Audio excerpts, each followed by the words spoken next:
Good morning, class. Today I will be starting a new chapter, The Great Smog of 1952. Alright, I hope you know what is a smog. Smog is a mixture, isn't it, of smoke and fog. Alright, and it is an essay written by Christopher Klein, who is an author as well as a travel and history buff. That means he used to love traveling.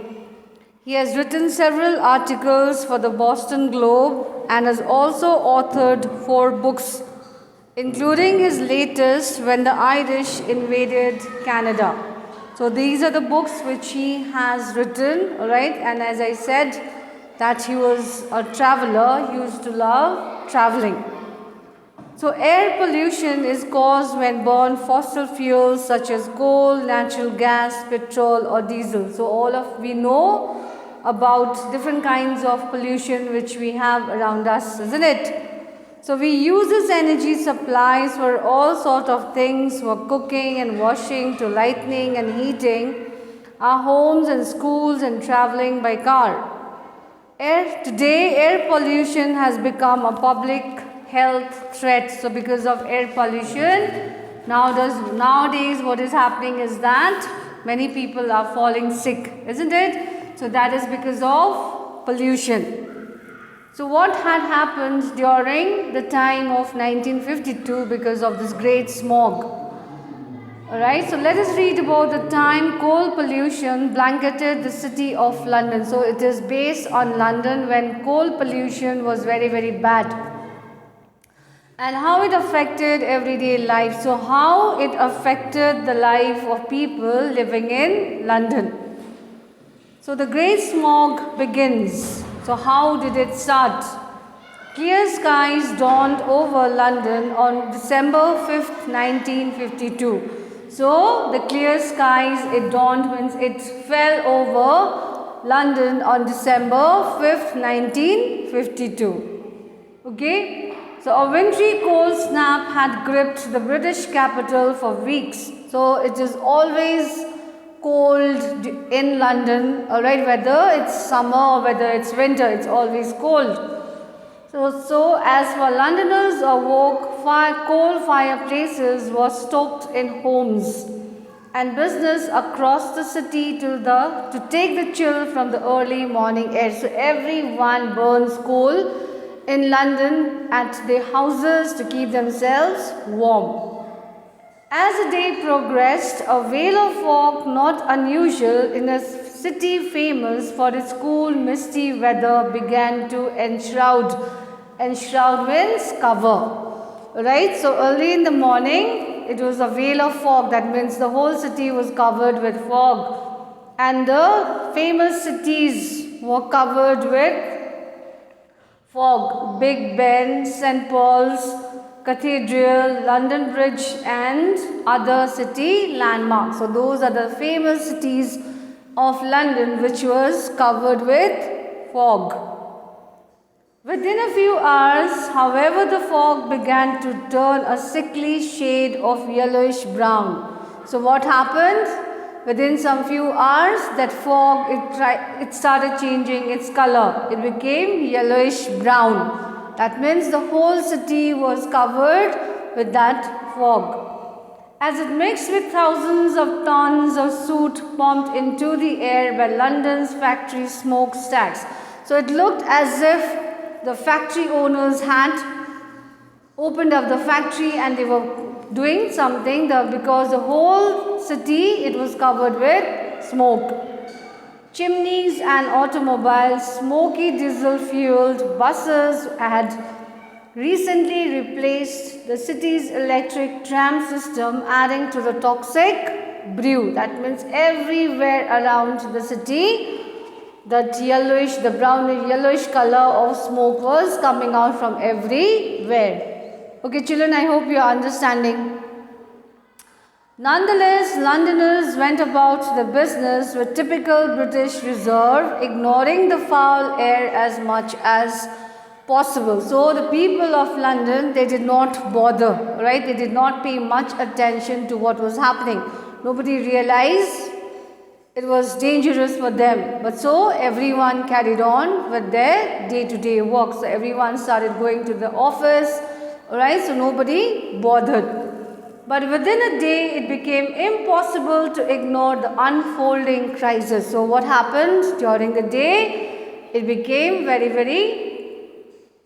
problem, alright, it became very difficult for people to breathe because everywhere there was smoke, everyone was choking.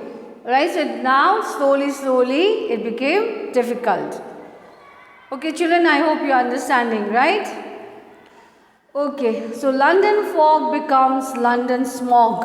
So it was fog before, but now slowly what happened? It became smog. Fog combined with smoke to produce smog was nothing new in London, but this was nothing new to them. Right, so almost every year they had that kind of pollution. But this particular pea super quickly thickened into a poisonous stew unlike anything the city had never experienced. But this time it was a different kind of smog. It was not the same one. Right, so this time what happened was that people started choking, they started coughing, everyone started having problem. It was not the usual smog which they had before. A high pressure weather system has stalled over southern England and caused a temperature inversion. Why that had happened was that because of the temperature inversion. It was rising and it was falling, in which a layer of warm air high above the surface trapped the stagnant cold air at ground level. The temperature inversion prevented London's sulphurous coal smoke from rising, and with nary a breeze to be found, there was no wind to disperse the soot-laden smoke. So there was no way to run out of it, right? Because it became difficult as the day passed. The noxious 30-mile wide air mass steaming with acid sulfur particles read like rotten eggs. It was getting worse every day. That means the smog had very peculiar kind of smell. It was very awful, right? It smelled as if there was some rotten eggs nearby. Have you smelled the rotten eggs? It smells how? It smells very awful. So in that way the smog was also smelling like rotten eggs. The big smog settles in. So slowly the London gets covered with smoke. The smog was so dense that residents in some sections of the city were unable to see their feet as they walked. So it became very difficult for the people to walk also. They could not see their feet, right? Because it was covered. For 5 days, the great smog paralyzed London and crippled all transportation except for London Underground train system. So what happened because of the smog?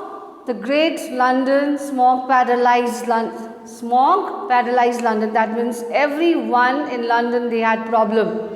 Right? All the transportation was stopped. They could not travel because of the smog. It was very dense. It was very thick.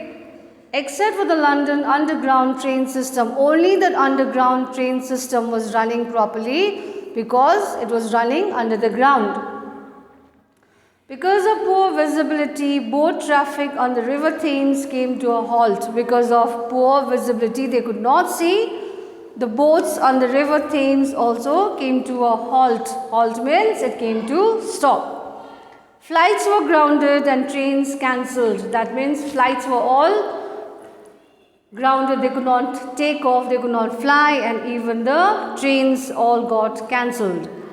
Even during the middle of the day, drivers turned on the headlights and hung their heads out car windows to inch ahead through the thick gloom. So even during the daytime, the drivers were unable to drive. They had to take out the head from the window and they had to drive because of the dense smog. Many found the effort futile and simply abandoned their cars. That means what happened? The drivers could not drive the cars, so they had to keep away the cars in their houses or they had to park somewhere because it was very difficult to drive. Conductors holding flashlights walked in front of London's iconic double-decker buses.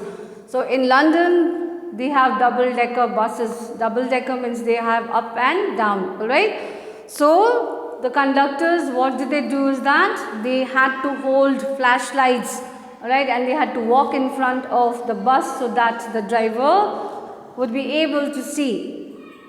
Wheezing pedestrians groped their way around the city's neighborhoods and tried not to slip on the greasy black O's that coated sidewalks. So the people, the pedestrians, the people walking on the footpath, on the road, for them also it became very, very difficult.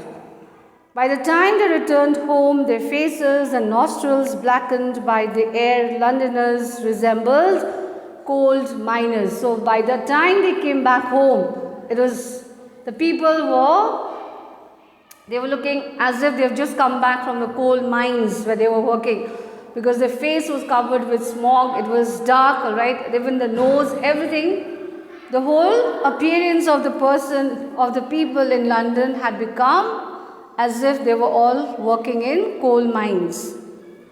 Authorities advised parents to keep the children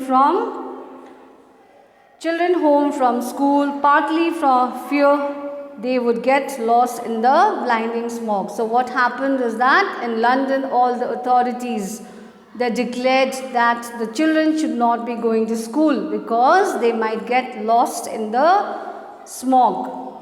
Okay children, I have explained till page 41 and I will be sending you the PDF in case you don't have the textbook. So please go through it once again. So take care and be good. Thank you.